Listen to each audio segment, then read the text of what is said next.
Magandang umaga po sa ating lahat. Let's start our day with an attitude of gratitude.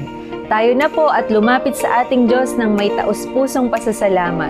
Purihin natin ang ating batong kublihan sapagkat siya po ay dakila at makapangyarihang Diyos, higit sa kanino paman. Amen? Sama-sama po tayong muling magbulay ng salita ng Diyos sa sandaling ito, dito lamang po sa Si Jesus ay Kasama.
To God be the glory.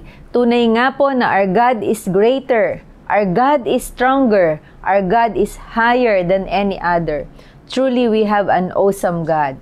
Ang title po ng ating devotion sa umagang ito ay Alive in Christ. At ang teksto pong ating pagbabatayan ay matatagpuan sa Aklat ng Roma, Kabanata 6, Talata 4. At ganito po ang sinasabi: Sa makatuwid tayo'y namatay na at nalibing na kasama niya sa pamamagitan ng bautismo upang kung paanong binuhay muli si Kristo sa pamamagitan ng dakilang kapangyarihan ng Ama, tayo rin ay magkaroon ng panibagong buhay.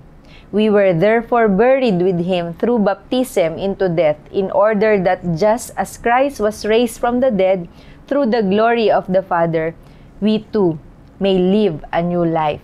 Pinagpala po tayo sa pagkabasa ng kanyang mga salita. Ang mga talatang atin pong binasa ay nagpapahayag ng lubos na kahalagahan ng ginawang pagliligtas ng ating Diyos sa pamamagitan ng kanyang dakilang biyaya. Salamat po dahil mayroon tayong bagong buhay kay Kristo at hindi na tayo mga alipin ng kasalanan. Tayo po ay malaya na. Bilang mga mananampalataya, tayo po ay napasailalim na sa ating Panginoon sa pamamagitan ng ating bautismo, kung kaya't ang atin pong teksto ay nagpapahayag na napakahalaga po ng tinanggap nating bautismo. Nagpapaalala sa atin na nilinis na po tayo sa ating mga pagkakasala. Kaya't pahalagahan po natin ang ginawang paglilinis at pagliligtas sa atin. Ang mga dati nating gawi na hindi nakalulugod sa Diyos ay atin na pong iwaksi at magsusumikap na magbigay kaluguran sa ating Diyos sa pamamagitan ng ating mga buhay. Dalangin po natin nawa mapagpala siya sa ating mga buhay. Hindi lamang po natin maging dalangin, bigyan nawa po tayo ng kapangyarihan na isakatuparan po ito. Katulad po halimbawa ng mga nagkakaroon ng bagong buhay tulad po ng paru-paro, hindi niya po gugustuhin bumalik ulit sa kukun. Gayon din ang halaman na nagsimula sa buto, kung saan nakabaon ito sa lupa, bago siya naging isang magandang halaman o punong malabay o magandang bulaklak. Buhay na nasa dilim ang nauna. Lalo na po tayo, alalahanin po natin ang ating buhay nang wala pa po tayo sa ating Panginoon. Natitiyak ko pong ayaw din po nating balikan ang mga madidilim nating karanasan o di kaya na may mga lumang pagkatao. Ang sabi nga po ng awit, mayroon bang tuwid ang isip na naglinis at nagbihis, ngunit ang isinuot ay dati niyang damit. Ang alak na mamahalin, kung kailangan mang isalin, ang paglalagyan mo ba'y tapayang luma din. Ang liku-likong landas, tinuwid na ng mesyas, patunayan mong ikaw ngayoy ligtas.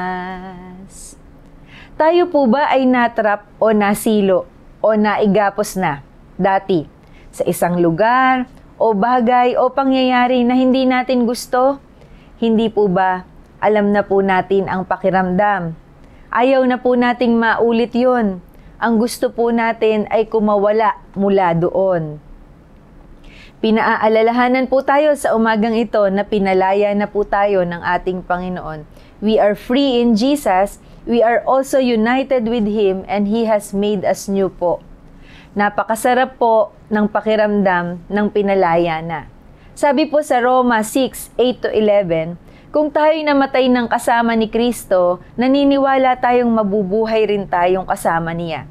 Alam nating si Kristo na muling binuhay ay hindi na muling mamamatay.